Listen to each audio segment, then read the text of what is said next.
Welcome to cute moms recipe. அஸ்ஸலாமு அலைக்கும் friends, எல்லோரும் எப்படி இருக்கீங்க? எல்லோரும் நல்லா இருக்கணும்னு இறைவனை வேண்டிக்கிறேன். இன்றைக்கி இந்த மழை காலத்தில் ரொம்ப ரொம்ப சூப்பராக ஒரு ஆட்டுக்கால் பாயா ரெசிபியோடு தான் இன்றைக்கி வந்திருக்கேன். இந்த மழைக்கு ரொம்ப ரொம்ப இதமாக இருக்கும். எப்படி செய்கிறதுன்னு பார்க்கலாம். வீடியோக்குள்ளே வாங்க. வீடியோக்குள்ளே போகிறதுக்கு முன்னாடி எப்போதும் சொல்கிறது நம்ம சேனலில் இது வரைக்கும் யாரெல்லாம் சப்ஸ்கிரைப் பண்ணால் பார்த்துட்ருக்கீங்களோ எல்லோரும் சப்ஸ்கிரைப் பண்ணிவிட்டு இந்த வீடியோ பிடிச்சிருந்தா வீடியோவுக்கு ஒரு லைக் போட்டுட்டு உங்கள் ஃப்ரெண்ட்ஸ் அண்ட் ஃபேமிலிக்கு இந்த வீடியோவை ஷேர் பண்ணுங்கள். இப்போ வாங்க நம்ம வீடியோக்குள்ளே போகலாம். ஃபஸ்ட்டு நம்ம ஆட்டுக்காலை வேக வச்சு எடுத்துக்கலாம். அதுக்கு நான் குக்கரில் ஆட்டுக்கால் சேர்த்துட்டு இஞ்சி பூண்டு பேஸ்ட்டு சேர்த்துக்கிறேன். ஒரு டீஸ்பூன் அளவுக்கு இஞ்சி பூண்டு பேஸ்ட்டு சேர்த்துக்கலாம். இது கூடவே சின்ன வெங்காயத்தை உரித்து ஒரு 20 போல் நான் சேர்த்துருக்கேன். அது கூட கொஞ்சமாக மஞ்சத்தூள், உப்பு கொஞ்சம் சேர்த்துக்கலாம். சேர்த்துட்டு இது நல்லா பஞ்சு மாதிரி வேக வைக்கணும். ஆட்டுக்கால் அவ்வளோ சீக்கிரமாக வேகாது. இது மூழ்கிற அளவுக்கு தண்ணி சேர்த்துக்கலாம். தண்ணி சேர்த்துட்டு மூடி வச்சுட்டு ஒரு 10 விசிலாவது நம்ம விடணும். அப்போ தான் இது நல்லா வெந்து வரும். இப்போ மூடி சிம்மில் வச்சு நம்ம விசில் விட்டு எடுத்துக்கலாம். குக்கர் விசில் விட ஆரம்பிச்சிருச்சு. இப்போ தான் ஒரு 2வது விசில் வந்திருக்கு. பாருங்கள் எப்படி பொங்கி ஊற்றுது அப்படின்னு. இதனால தான் நான் மசாலா முன்னாடியே சேர்க்கலை. இப்போ அது வெந்துக்கிட்டு இருக்கட்டும். அதுக்குள்ளே ஒரு மசாலா ரெடி பண்ணிக்கலாம். 1/4 மூடி தேங்காய், ஒரு 10 போல் முந்திரி பருப்பு எடுத்திருக்கேன். 1 டீஸ்பூன் அளவுக்கு சோம்பு எடுத்துக்கலாம். ஒரே ஒரு பச்சை மிளகா. இது காரமாக இருக்கும் பச்சை மிளகா, அதனால் நான் 1 சேர்த்துருக்கேன். உங்கள் பச்சை மிளகா காரம் இல்லை அப்படின்னா நீங்கள் உங்களுக்கு தகுந்த மாதிரி காரத்துக்கு ஏற்ற மாதிரி சேர்த்துக்கோங்க. இதை நல்லா ஃபைனாக அரைச்சி எடுத்துகிட்டு வந்துடலாம். இப்போ இதுக்கு இடையில இது நல்லாவே வெந்துருச்சு பாருங்கள். நல்லா பஞ்சு மாதிரி வெந்துருச்சு. இப்போ நம்ம தாளிக்க ஆரம்பிச்சிடலாம். ஒரு சின்ன டிப்ஸு சொல்கிறேன். இந்த கால் வேகலை அப்படின்னு சொன்னால் நான் இடையில திறந்து பார்த்துட்டு இந்த மாதிரி ஒரு கொட்டாங்குச்சி சில்லு மட்டும் உடச்சி போட்டேன். அதுக்கப்புறம் பாருங்கள் மேஜிக் எப்படி வேகுதுன்னு. ஒரு மண் சட்டியில் எண்ணெய் ஊற்றிருக்கேன். எண்ணெய் காஞ்சதுக்கப்புறம் பட்டை, கிராம்பு, ஏலக்காய், பிரிஞ்சி இலை எல்லாம் சேர்த்து பொரிய விட்டுக்கலாம். எண்ணெய் ரொம்ப கம்மியாக சேர்த்துக்கோங்க. ஆட்டுக்காலில் கொழுப்பு சத்து அதிகமாக இருக்கிறதுனால அதுவே எண்ணெய் மிதக்கும். அதோட ஒரு சின்னதாக ஒரு பல்லாரி வெங்காயத்தை நீல வாக்கில் கட் பண்ணிவிட்டு இதை நல்லா வதக்கி விட்டுக்கலாம். நல்லா வதங்கணும் வெங்காயம்.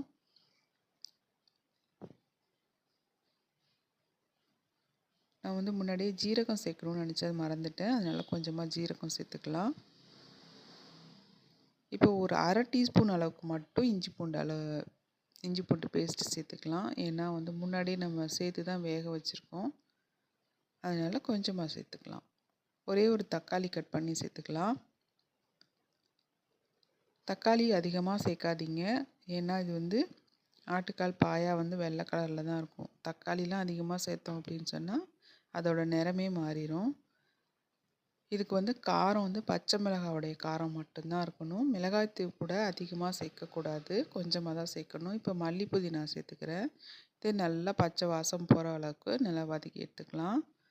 தக்காளி சேர்த்துட்டு கொஞ்சமாக உப்பு சேர்த்து வதக்குனா சீக்கிரமாக வதங்கிடும். நம்ம ஆட்டுக்காலில் ஏற்கனவே உப்பு சேர்த்துருக்கோம். அதனால் கொஞ்சமாக சேர்த்துக்கோங்க. தக்காளி நல்லா மசிஞ்சு வரணும். இப்போ நம்ம ஒரு 1/2 டீஸ்பூன் அளவுக்கு மட்டும் மிளகாய்த்தூள் சேர்த்துக்கலாம். காரம் வேணும் அப்படிங்கிறவங்க பச்சை மிளகாய் அதிகமாக சேர்த்துக்கோங்க அரைக்கும் போது. இப்போ சிம்மில் வச்சுக்கலாம் அடுப்பை. கொஞ்சமாக மஞ்சத்தூள், கொஞ்சோண்டு மிளகுத்தூள், கொஞ்சமாக சீரகத்தூள் எல்லாமே நான் ஒரு 1/2 டீஸ்பூன் அளவுக்கு தான் சேர்த்துருக்கேன். மல்லித்தூள் மட்டும் ஒரு 2 டீஸ்பூன் அளவுக்கு சேர்த்துக்கலாம்.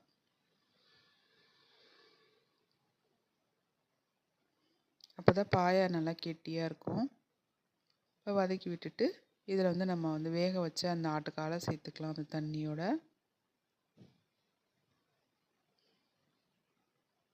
மசாலா கரிஞ்சிடாமல் பார்த்துக்கோங்க. அப்போ தான் வெள்ளையாக இருக்கும். இப்போ குக்கரை தண்ணி ஊற்றி அலசிட்டு அதையும் இதோட சேர்த்துக்கலாம். உங்களுக்கு எந்த அளவுக்கு திக்னஸ் வேணுமோ அந்த அளவுக்கு நீங்கள் தண்ணி சேர்த்துக்கோங்க. நான் இன்றைக்கி ஒரே ஒரு ஆட்டுக்கால் தான் எடுத்திருக்கேன். ஆட்டுக்கால் பாயா வந்து என் பிள்ளைங்களுக்கு அந்த அளவுக்கு பிடிக்காது. என் ஹஸ்பண்ட்காக தான் இதை நான் செஞ்சிட்ருக்கேன். கொஞ்சமாக கரம் மசாலா சேர்த்துக்கலாம். சேர்த்துட்டு இதை நல்லா கொதிக்க விட்டுறணும். ஒரு கொதி வந்ததுக்கப்புறமா நம்ம அரைச்சி வச்சுருந்த அந்த தேங்காய் பேஸ்ட்டை இதோட சேர்த்து கொதிக்க வச்சுக்கலாம். தேங்காய் சேர்த்ததுக்கப்புறம் ரொம்ப நேரம் கொதிக்க வைக்காதீங்க. இந்த மிக்ஸி ஜார்லேயும் கொஞ்சமாக தண்ணி ஊற்றி அலசி ஊற்றிக்கலாம். அவ்வளோதான், ஆட்டுக்கால் பாயா ரெடி ஆகிடுச்சு. லைட்டாக ஒரே ஒரு கொதி வந்ததுக்கப்புறமா ஸ்டவ் ஆஃப் பண்ணிட வேண்டியதான். அவ்வளோதான், சூப்பரான ஆட்டுக்கால் பாயா ரொம்ப ரொம்ப ஈஸியாக ரெடி ஆகிடுச்சு.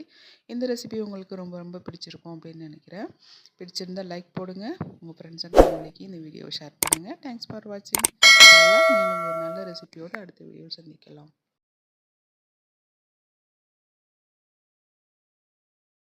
இந்த வீடியோ உங்களுக்கு பிடிச்சிருந்தா லைக் பண்ணுங்க, ஷேர் பண்ணுங்க, கமெண்ட் பண்ணுங்க.